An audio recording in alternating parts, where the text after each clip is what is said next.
مختلف لکھاریوں، فلسفیوں، افسانہ نگاروں اور شعراء نے بار بار انسانوں کو عقل کے غلبے سے بچانے کی کوشش کی، خواہ وہ برگساں کا وجدان ہو، غالب کی غیب کی آواز ہو، بیدل ہوں، خواہ اقبال ہوں، ان سب نے کوشش کی کہ وہ انسانوں کو عقل کے باہر کی بھی ایک کائنات، ایک غیب سے آنے والے مضامین والی کائنات بھی متعارف کراتے رہے۔ ایسی ہی ایک پروٹو رومانٹک موومنٹ 1760 میں کلٹ آف ریشنلزم کے خلاف اٹھی، جس کا نام تھا سٹرم اینڈ ڈرانگ، جو کہ جرمن اوریجن کی تھی، جس کے انگلش ترجمہ بنتا ہے سٹارم اینڈ سٹریس۔ اور اس نے انلائٹنمنٹ کے بعد جو ایک حد سے بڑی ہوئی عقلیت یا حد سے بڑی ہوئی ریشنلزم تھا، اس کے خلاف بغاوت کا اعلان کر دیا۔ کچھ لوگوں کا تو یہ ماننا ہے کہ یہ فرینچ ویلیوز کے خلاف جرمن جواب تھا، فرینچ انلائٹنمنٹ، جس میں ایک ڈس انچانٹڈ یونیورس انسانوں کے حوالے کی گئی اور ایک مخصوص طرح کی عقل سے اور صرف عقل سے کائنات کو دیکھنے کا ایک نیا وعدہ کیا گیا۔ اس کے خلاف جرمن ایک بغاوت کا اعلان تھا کہ ارے نہیں، جو جرمن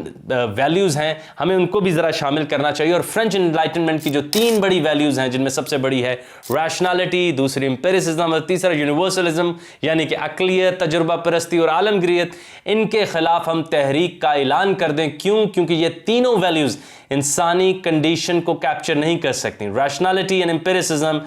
انسانی ہیومن کنڈیشنز کو کیپچر نہیں کر سکتی، اس لیے ضروری ہے کہ ہم احساسات کا استعمال کریں۔ سٹرم اینڈ ڈرانگ تحریک میں جو لکھاری تھے، شعراء تھے یا سٹیج جو ڈراماز لکھ رہے تھے،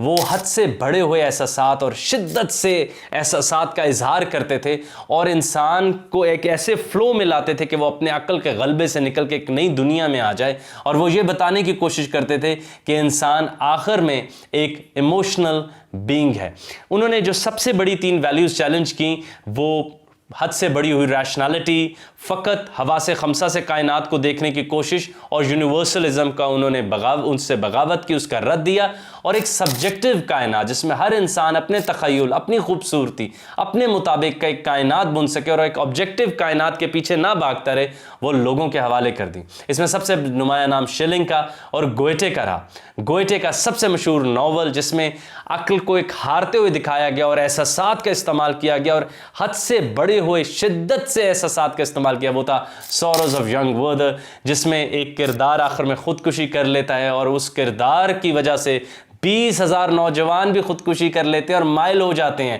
کہ یہی ریئل ویلیوز ہیں، یہی آئیڈیل ویلیوز ہیں۔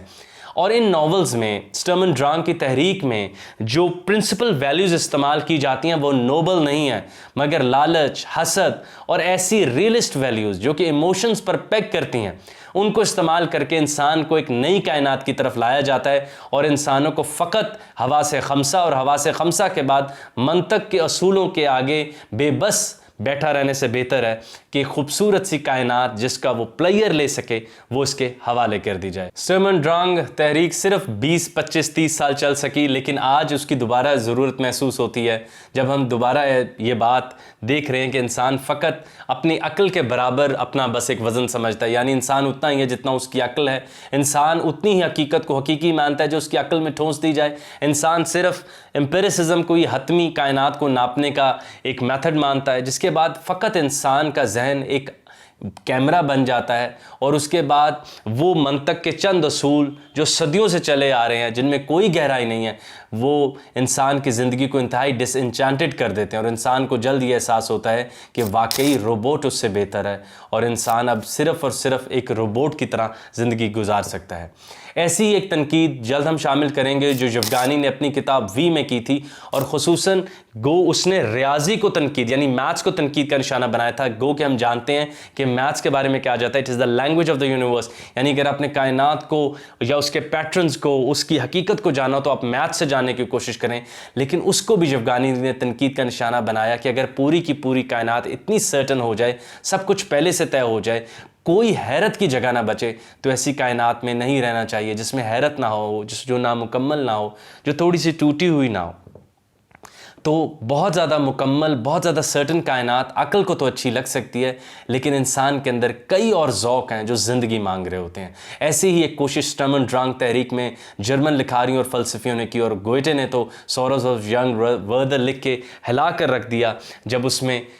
نے کردار کو شدت سے احساسات استعمال کروائے اور اس کو عقل کے غلبے سے آزاد کرائے، اور اس نے یہ بات محسوس کی کہ اصل ٹریجڈی تو کائنات کی یہ ہے کہ آپ جان بھی جائیں کہ آپ محبوب کو نہیں پا سکتے، لیکن آپ پانے کی لگن کم نہیں کرتے۔ اور ایسے ہی اس میں یہ ہوا کہ اس میں وہ اپنی محبوبہ کو نہ پا سکا اور اس نے آخر میں خودکشی کر لی، اور اس کے بعد وہ محبوبہ جو کہ اس سے کبھی شادی نہ کر سکتی تھی، اس کی محبت میں گرفتار نہ ہو سکتی تھی، وہ بھی ایک نئی آگ میں جلنے لگ پڑی۔ اور اس طرح وہ جو احساسات کی شدت تھی اس نے ان دونوں کو عقل کے غلبے سے بچا لیا اور عقل سے دور ایک دیس میں لا کھڑا کیا جہاں قدرت اور قدرت سے جڑے ہوئے اس کے تمام پلیئرز موجود ہیں۔ اسی لیے ہمارے آج کل کے طالب علموں کو چاہیے کہ وہ ایسی تحریکوں کو ضرور پڑھیں جو بیانڈ ریشنالٹی، پوسٹ ریشنالٹی بھی دیکھنے کی کوشش کرتی ہیں۔